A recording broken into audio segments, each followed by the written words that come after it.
out here and letting me interview you. And you were my inspiration for my blog about nature preserves in St. Lucie County from our previous kayak trip a couple months ago. And I'd just like to ask you a couple questions. Sure. So, since you're a volunteer here at Savannas State Park, what is your role as a volunteer? Okay, my role here is as a kayak and canoe tour guide. I'm in charge of running the tour every Friday morning along with my wife, who assists me. And we also have a third gentleman who actually winters down here. He's a Canadian and comes down for the winter months. And he came and took the tour one day, and he liked it so much he became a volunteer also. So that's basically my role. It's part of an overall organization that helps the park run programs and provide information for people who want to explore the park. In the Savannas itself, how is it funded? The park is a state park, so there's overall funding from the state. The volunteers are a separate entity. Volunteers are all part of a citizen service organization, a CSO they call them, and they're nonprofit organizations that become affiliated with the park, and they provide assistance to the employees that are paid staff by the state.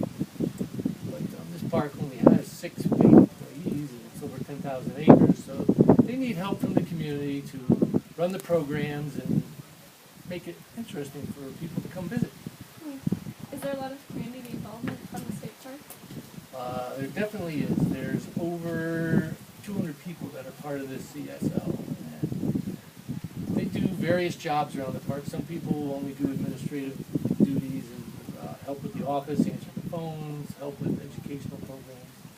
There's other people like myself and my wife who do outdoor things. We do the kayaking. There's another group called the Can Do Committee, and they're here every Wednesday. They do maintenance all around the park. They cut grass, they fix buildings, they put up this picnic grove here.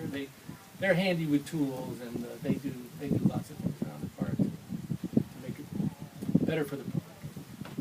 A couple months ago when we went on the kayak trip, we talked a lot about the nature in the park, and you talked a lot about the birds. So what is the bird activity like throughout the year?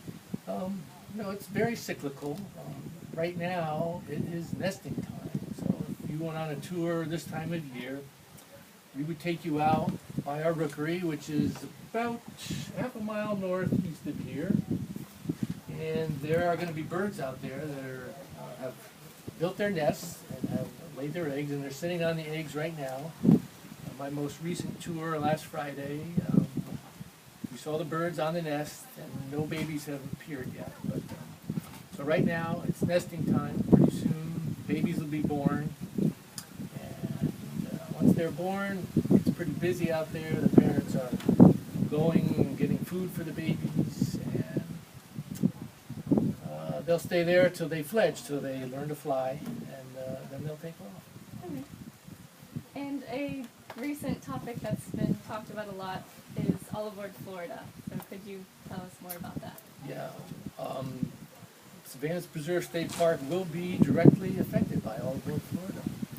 Our eastern boundary of our park is a giant sand dune called the Atlantic Ridge that is the highest land in this part of Florida. And it was given to Flagler years ago when he first established the Florida East Coast Railroad, and he put the railroad tracks right on it because it wouldn't be flooded when there's hurricanes or wet time.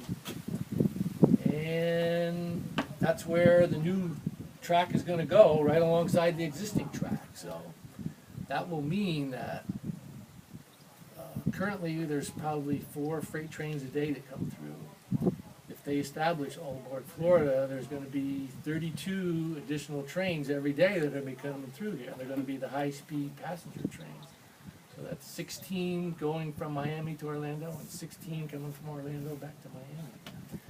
So it will have an impact on us. That'll be 32 more times that trains are barreling through here, creating noise, disturbance.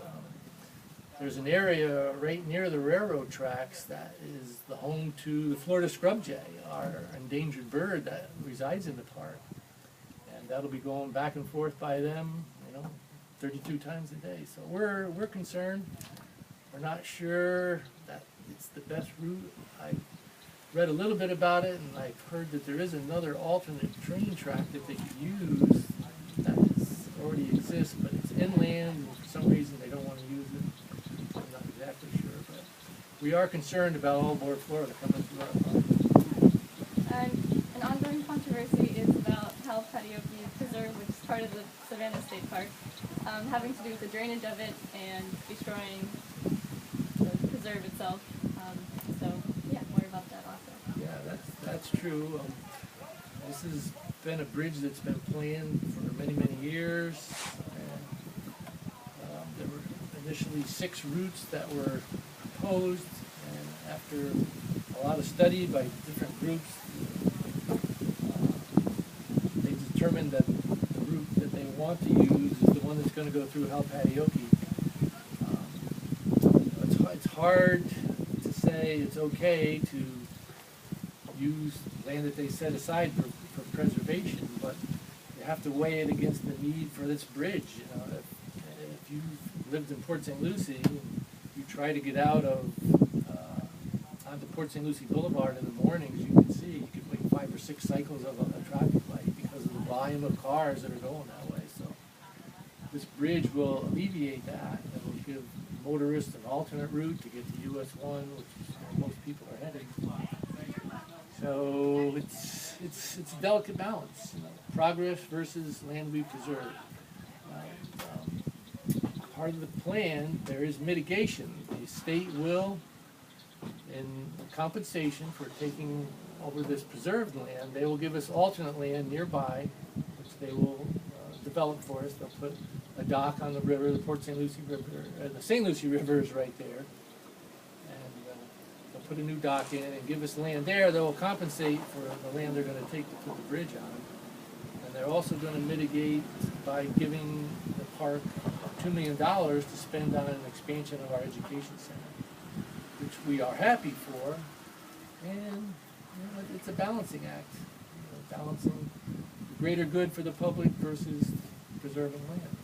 So we'll see what happens. And do you have an opinion on it? My personal opinion is I think the route they've chosen is the best one, considering where the other ones were going to end up. The distance between existing Port St. Lucie Boulevard Bridge and the existing Prima Vista Bridge is about 4 miles. And